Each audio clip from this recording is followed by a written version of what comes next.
السلام علیکم ورحمۃ اللہ۔ ہمارے ہی فیملی کے کچھ نوجوان عزیزوں نے مجھے یہ کہا ہے ایک نشست میں کہ آپ دنیا کے معاملات میں بہت زور دیتے ہیں، لوگوں کو موٹیویٹ کرتے ہیں کہ بزنس کریں، کام کریں، اور یہ کہ آپ تو یعنی خاص طور پہ تبلیغ میں جانے والے لوگ اس بات کو زیادہ سمجھتے ہیں کہ دنیا تو عارضی ہے، اصل تو آخرت ہے، آخرت کی تیاری ہونی چاہیے، اور پھر آخرت بنے گی تو دنیا بھی بن جائے گی۔ آپ خود بھی یہ کہتے رہتے ہیں، تو اس پہ آپ کیوں اتنا زیادہ فوکس کرتے ہیں؟ اور اس میں کچھ حدیثیں بھی سنائیں کہ دنیا مردار ہے، اور یہ بہرحال اس بات پہ میں تھوڑی سی گزارشات آپ نوجوانوں کے ساتھ شیئر کرنا چاہتا ہوں کہ بھئی اس بات کو ذرا کسی علماء کے ساتھ بیٹھ کے آپ سمجھیں۔ تبلیغ میں جو کہا جاتا ہے وہ اپنی جگہ ٹھیک ہے، وہ بھی میں آپ کو کسی اور نشست میں بتاؤں گا، لیکن یہ بات ایسی نہیں ہے جیسے آپ نے بالکل سمجھ لی ہے، تو اس پر تھوڑی سی میں آپ کے سامنے وضاحت کرتا ہوں۔ یعنی اسلام ایک ایسا دین ہے جو عملی دین ہے اور انتہائی آپٹمسٹک دین ہے۔ بھائی اسلام تو دوسرے ادیان سے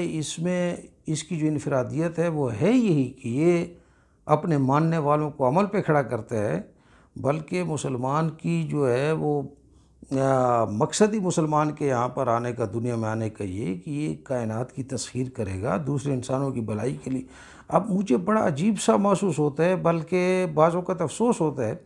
کہ ان نوجوانوں کی ایک پوری نسل کو بے عملی کی طرف راغب کیا جا رہا ہے، بلکہ ان کا مذہبی ذہن یہ بنایا جا رہا ہے کہ یہ دنیا پلید ہے، اس میں جو ہے نا حساب کتاب ہوگا، اسی لیے دنیا کی چیزوں کو چھیڑو ہی نہیں۔ عجیب، آدمی حیران ہوتا ہے کہ جس دین کے بانی ہمارے نبی علیہ الصلوۃ والسلام، دنیا میں بہت سارے فارمرز آئے ہیں، لیکن ہمارے نبی صلی اللہ علیہ وسلم کی انفرادیت یہی ہے کہ انہوں نے خود دنیا کا جو ہے وہ بہترین قسم کا نمونہ عملی کام کا پیش کیا ہے۔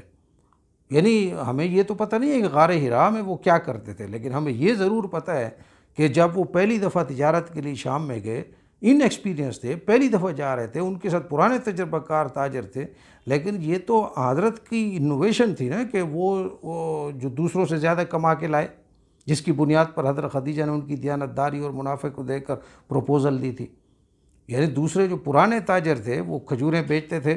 تو جو گندی کھجوریں ہوتی تھی وہ ٹوکرے کے نیچے رکھ کے اور اوپر اچھی رکھ کے، جس طرح کے آج کل کوئی رواج ہے اس طرح وہ بیچا کرتے تھے۔ جناب علیہ الصلوۃ والسلام نے کیا کیا کہ کھجور کے 3 ٹوکرے بنا دیے، جو سب سے اعلیٰ تھی وہ ایک طرف، درمیانی ایک طرف، جو ردی تھی ایک طرف، اعلیٰ والے کی قیمت زیادہ رکھ دی، دوسری کم۔ تو اس طرح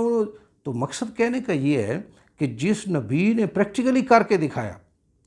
اس مذہب کے ماننے والے، اس دین کے ماننے والوں کو آج یہ کہا جا رہا ہے یا یہ مائنڈ سیٹ بنایا جا رہا ہے کہ آپ یعنی دیکھیے، آپ نے مسجد نبوی میں اصحاب صفہ کے چبوترے، یہ نام سنا ہوگا، صفہ کہتے ہیں چبوترے کو۔ تو مسجد نبوی میں ایک جگہ ہے صفہ، جہاں پر وہ صحابہ کرام بیٹھا کرتے تھے جن کا گھر بار کوئی نہیں تھا، اور سارا دن جو ہے وہ دن رات وہاں مسجد میں پڑے رہتے تھے، ان کا کام ہی سوائے دین سیکھنے کا، اور یعنی یوں سمجھیے کہ وہ مسجد نبوی کے مقیم تھے یا طالب علم تھے، اور ان کی تعداد 80 سے لے کر 300 تک لکھی گئی ہے ان کی تعداد، یعنی ایسے وہ کم و بیش ہوتے رہتے ہوں گے۔ اس کے بعد باقی سارے صحابہ دنیا کا کاروبار کرتے تھے، حضرت عبدالرحمن بن عوف تھے، یہ تجارت کرتے تھے، اب حضرت عمر رضی اللہ عنہ تجارت کرتے تھے، حضرت ابوبکر رضی اللہ تعالیٰ عنہ تاجر تھے، بزنس مین تھے۔ تو اب آپ دیکھیے کہ حضور پاک صلی اللہ علیہ وسلم نے جو اپنی شورا بنائی، جو کور کمیٹی بنائی جس سے وہ کنسلٹیشن کرتے تھے، اس کمیٹی میں اصحاب صفہ میں سے کسی کو نہیں رکھا، کہ جو مسلسل مسجد میں ہی رہتے تھے، مقیم تھے وہاں کے، ان میں سے کوئی نہیں ہے۔ یہی دنیا دار صحابہ جن کو آپ کہتے ہیں، ان میں سے، اس لیے کہ جو دین یعنی جو دنیا کو نہیں چلا سکتا وہ دین کو کیا چلائے گا، جو دنیا کو نہیں سمجھ سکتا وہ اتنے بڑے دین کے نظام کو کیا مشورہ دے گا اس میں۔ بلکہ اس سے بھی آگے بڑھ کے میں تو یہ کہتا ہوں کہ عشرہ مبشرہ، وہ صحابی، وہ 10 صحابی جن کو جنت کی بشارت دی گئی تھی، ان میں بھی اصحاب صفہ والے فقیر وغیرہ وہ شامل نہیں ہیں، ان میں بھی وہی ہے سارے کے سارے 10 بزنس مین جو ہے یہ شامل ہے جن کو اس دنیا میں جنت کی بشارت دی گئی۔ یعنی ہم کو پتہ نہیں کیا پڑھایا جاتا ہے۔ حضور صلی اللہ علیہ وسلم جب مدینہ میں آئے تو ٹھیک ہے، انہوں نے سب سے پہلے مسجد نبوی کمیونٹی سینٹر کی بنیاد رکھی، اسی اساس سے، اسی لاٹھی سے جس سے مسجد کا نقشہ بنا رہے تھے، اسی کے ساتھ انہوں نے بازار کا بھی نقشہ بنایا اور فرمایا ھذا سوقنا، یہ ہمارے مارکیٹ پلیس ہوگی جہاں پہ کاروبار ہوگا۔ اب عجیب سی بات ہے، یعنی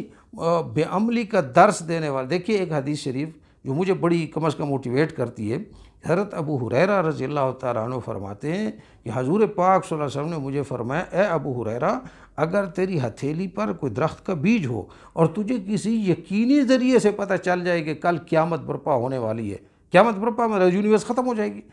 تو اے ابو ہریرہ اگر تیری ہتھیلی پر کسی درخت کا بیج ہے اور کل صبح قیامت برپا ہونے والی ہے، پھر بھی تیرے ذمے ہے اس کو مناسب جگہ پر اس کو بوو، اس کی گوڈی کرو، اس کو پانی دو. ایسا آپٹیمسٹک و پر امید دین ہے. اور پھر مذہب کے اندر ایسے لوگ بے عمل، یعنی وہ دوسروں کو بھی کام سے نکال رہے ہیں. یہ جو صوفیاء ہیں،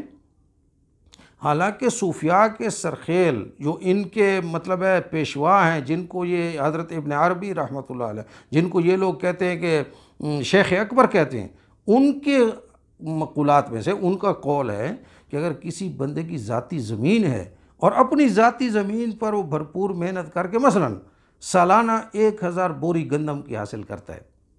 اور ایک سال اس نے سستی کر کے اپنی ہی زمین سے 999 بوری حاصل کی، اس کی اپنی ضروریات سے تو بہرحال زیادہ تھی، لیکن اس نے ایک بوری اس ٹارگٹ سے کم حاصل کی جتنی وہ کر سکتا تھا، تو وہ لکھتے ہیں کہ قیامت کے دن ساری مخلوقات چرند پرند وہ اس آدمی پر استغاثہ کریں گی کہ اس نے ہماری روزی میں سے کمی کی اپنی سستی کے لیے. تو بحثتین، اور اس میں آپ یہ کہہ رہے ہیں کہ جناب ہم نے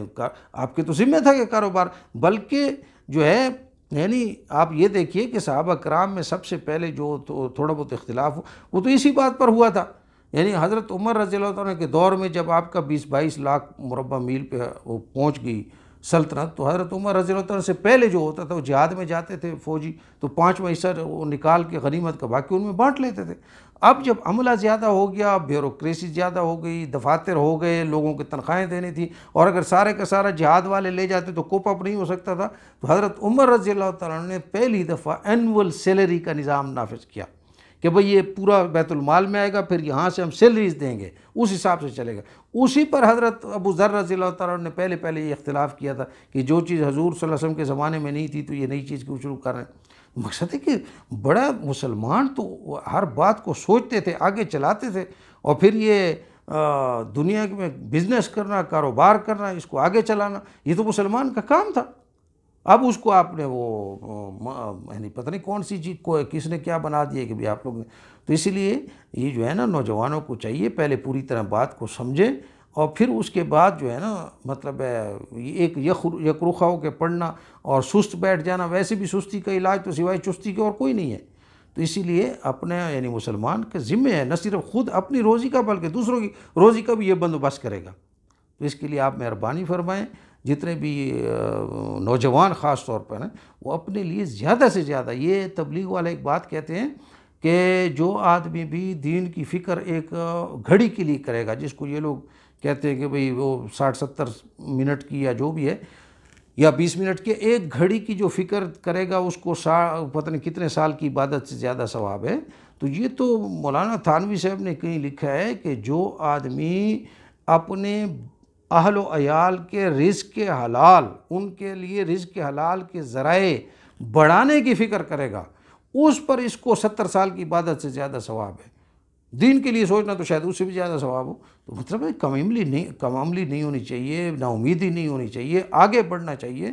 اللہ تعالی ہم سب کو توفیق عطا فرمائے کہ ہم اس دین کی روح کو سمجھیں. مسلمان وہ نہیں ہے جو دوسروں کے ٹکڑوں پہ پلے، مسلمان وہ ہے جس کے بچے ہوئے خوردہ سے پاکی دنیا کھائے.